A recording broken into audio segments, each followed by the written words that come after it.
Bonjour, j'espère que vous allez bien et que vous avez eu un réveil doux. Donc, bienvenue une fois à l'étude Nos Cieux ouverts ce matin. Donc, nous sommes dimanche le 23 juin et notre Nos Cieux ouverts porte sur la deuxième résurrection. Et je prie que nous ne faisons pas partie de cette deuxième résurrection au nom de Jésus. Donc, avant de commencer, nous allons juste faire une petite prière. Père éternel, nous te disons merci, Papa, pour le réveil matinal de ce matin. Merci pour la protection parce que tu veilles sur nous. Merci, Papa, pour la vie de ton Fils qui a promis pour nous cette étude de ces cieux ouverts. Papa, nous prions que tu puisses envoyer ton Saint-Esprit de venir nous enseigner et qu'à la fin nous puissions avoir la révélation cachée de ta parole. Au nom de Jésus-Christ, nous avons prié. Amen. Donc, comme je l'ai dit, nos cieux ouverts portent sur la deuxième résurrection. Donc, c'est quoi la deuxième résurrection? Donc, c'est ceux qui sont restés après que Jésus aura enlevé ses enfants, donc ses enfants, les saints, ceux qui auront persévéré jusqu'à la première venue de Jésus. Donc, et notre verset de mémoire est tiré dans le livre d'Apocalypse 20, verset 9 qui dit: il montait sur la surface de la terre et il investit le camp des saints et la ville bien-aimée, mais un feu descendit du ciel et les dévora. C'est la parole de l'Éternel. Après l'enseignement d'hier, vous vous demandez peut-être qu'après Jésus soit venu vaincre le diable et ses agents, qu'arrivera-t-il à ceux qui auront pris la marque de la bête et qui seront sur terre? Apocalypse 19, 17 à 21 dit: lorsque Jésus reviendra avec son épouse pour combattre le diable, donc l'épouse de Jésus, c'est qui? Ce sont ces premières personnes qui seront enlevées lorsque Jésus viendra pour la première fois. Donc c'est ceux-là qui sont l'épouse de Jésus. Pour combattre le diable, un ange rassemblera des oiseaux du ciel, les invitant à un grand festin où ils mangeront la chair de ceux qui ont rallié le camp du diable pour lutter contre l'armée du Seigneur. Selon National Geographic, il y a entre 50 et 400 milliards d'oiseaux dans le monde. De toute évidence, il y aura assez d'oiseaux pour manger la chair de ceux qui oseront combattre l'Éternel. Donc ça, c'est ce qui arrivera à ceux qui seront restés après la première venue de Jésus pour combattre toujours l'évangile de Dieu. Parce que lorsque Jésus va venir la première fois pour enlever son église, il va laisser une deuxième chance à ceux qui n'ont pas pu être enlevés de se rattraper. Mais pour ceux qui seront restés pendant cette deuxième chance et qui combattront en fait l'église de Dieu, qui combattront l'évangile de Dieu, ceux-là seront dévorés par les oiseaux que les anges enverront, et cela fera en sorte que tous ceux-là seront éliminés de la terre. Alors que ceux qui sont morts sans la marque de la bête ressusciteront et pour régner avec Christ pendant 1000 ans. Ceux qui sont morts en combattant Christ et son armée ne seront pas là avant la fin du règne du millénaire. Donc nous comprenons que lorsque Jésus-Christ viendra pour la première fois et qu'il aura enlevé les saints, et ceux qui seront restés pour la seconde venue de Jésus-Christ et qui auront persévéré, donc qui auront payé par leur propre sang. Parce que laissez-moi vous dire, puisque maintenant nous sommes justifiés par le sang de Jésus-Christ, lorsque Jésus-Christ viendra pour la première fois enlever son église, ceux qui resteront pour la seconde venue vont payer par leur propre sang, parce qu'ils seront plus couverts par le sang de l'agneau, par le sang de Jésus-Christ. Donc ceux-là paieront par leur sang. Et notre étude nous fait comprendre que pour ceux-là qui paieront par leur sang, qui auront persévéré, donc qui auront prêché la parole de Dieu, qui auront accepté Jésus dans leur vie, ceux-là seront ressuscités et vont passer le règne du millénaire avec Christ. Mais pour ceux qui auront combattu l'évangile de Dieu, donc ceux-là vont rester, donc ils vont rester morts pendant le millénaire.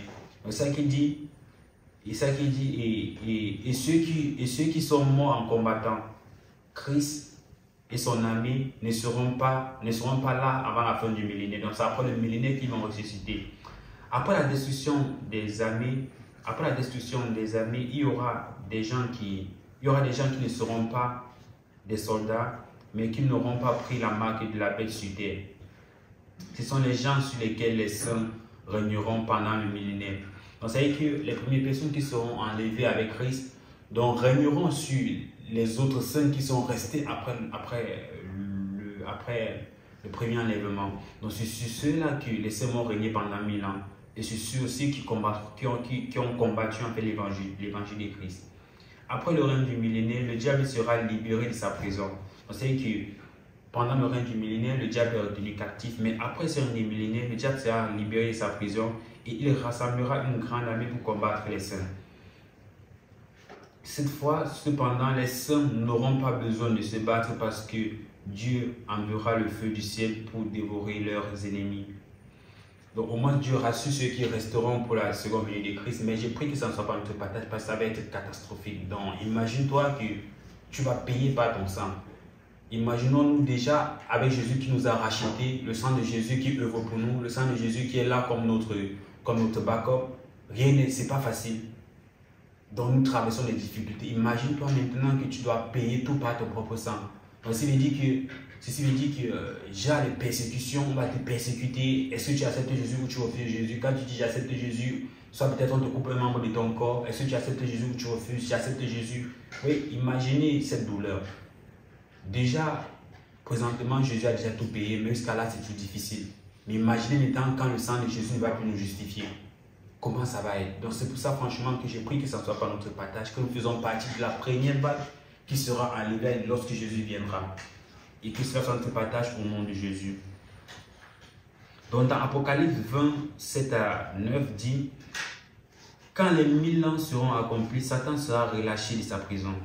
Et il sortira pour séduire les nations qui sont aux quatre coins de la terre, la Gog et la Magog, afin de les rassembler pour la guerre. Le nombre est comme le sable de la mer, donc c'est incontable. Et il montait sur la surface de la terre et il investit les camps des saints, les villes des bien-aimés, mais le feu descendit du ciel et les dévora.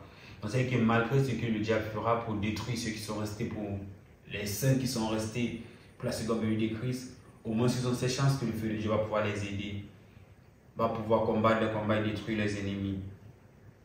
Quand tous ceux qui portent la marque de la bête seront morts, donc après le millénaire, leurs âmes ressusciteront pour faire face à leur propre jugement, parce que même ceux-là seront jugés. C'est la deuxième résurrection. Donc tous ceux qui auront part à la seconde résurrection participeront à la seconde mort, qui est la condamnation de l'étang de feu en compagnie du diable et ses agents. Donc c'est qu'après que le diable sera relâché de sa prison, il reviendra en fait pour détruire la terre. Donc pour détruire ceux qui n'ont pas pu conquérir. Donc pour détruire ceux qui ont toujours continué à persévérer, qui ont dit que non, nous on veut Dieu, non, nous on veut juste Jésus dans notre vie, nous on veut suivre Jésus. Il viendra pour détruire cela.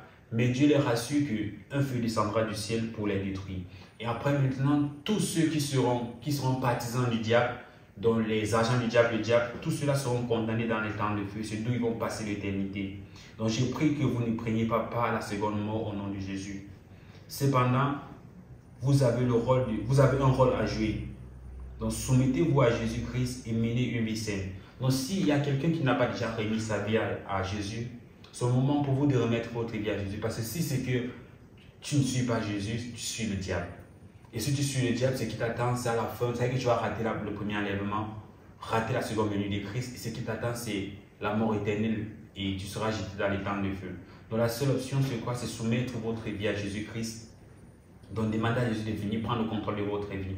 Donc pour ceux qui ne l'ont pas encore fait, nous allons juste faire cette petite prière. Donc pour remettre votre vie à Jésus-Christ, parce que c'est lui le seul chemin de la vérité. Donc c'est lui qui nous mènera au Père. Donc si tu ne l'as pas dans ta vie, sois sûr que tu ne verras pas le Père. Donc nous allons juste faire cette petite prière. Ô Seigneur Jésus-Christ, aujourd'hui je te remets ma vie, Seigneur. De moi-même j'ai essayé de manier ma vie, d'essayer de manager ma vie, mais je n'ai pas pu. Aujourd'hui je reconnais, Papa, que je suis pécheur et je viens implorer ta miséricorde. Seigneur, viens et demeure dans ma vie. Viens et prends le contrôle de ma vie, Seigneur. J'ai besoin de toi plus que jamais, Seigneur. Papa, j'aimerais que tu sois, Seigneur, le pilier de ma vie. J'aimerais que tu sois au centre de ma vie, Seigneur. Que tout ce qui me concerne soit toi, Papa. Parce que, Seigneur, je vais faire partie de tes enfants. J'aimerais qu'au travers de ma vie, Seigneur, tu puisses te refléter. Prends le contrôle de ma vie, roi des gloires. Merci pour cette grâce d'être appelé ton fils. Papa, je te remets ma vie et donne-moi la force de pouvoir demeurer dans ta présence et de marcher selon tes voies. Au nom de Jésus-Christ, nous avons prié. Amen. Donc, si tu as fait cette prière, tu peux juste laisser un commentaire. Que j'ai remis ma vie à Jésus-Christ, que Jésus est accepté dans ma vie. T'inquiète, tu vas recevoir un message, on va t'encourager. Donc continue à prier avec toi. Donc t'aider dans ta marche chrétienne. En faisant cela, déjà en remettant ta vie à Jésus-Christ, donc tu fais déjà partie de ceux qui iront dans le royaume de Dieu. Et en persévérant jusqu'à la venue de Jésus-Christ, tu feras partie de ceux qui seront pour le premier enlèvement. Et comme j'ai dit, je déclare que nous ne faisons pas partie de ceux qui vont attendre la seconde venue de Christ, parce que ça va être chaud, ça va être franchement, comme on dit, même les guerres que nous voyons maintenant vont être pareilles. Donc je prie que ce soit notre partage au nom de Jésus. Comme point clé, faites tout ce que vous pouvez pour éviter la seconde mort. C'est ce que je disais. Donc faites tout ce que vous pouvez. Donc cherchez Jésus-Christ avec la torche. Si on vous dit que non, Jésus-Christ, prenez votre Bible, torchez les Écritures, que Seigneur veut te voir, que Seigneur on veut te connaître. Tout ça juste pour éviter la seconde mort, parce que ça va être terrible. Et j'ai pris que ça ne soit pas notre partage au nom de Jésus-Christ. Donc sur ce, je vous souhaite de passer une très belle journée. Merci.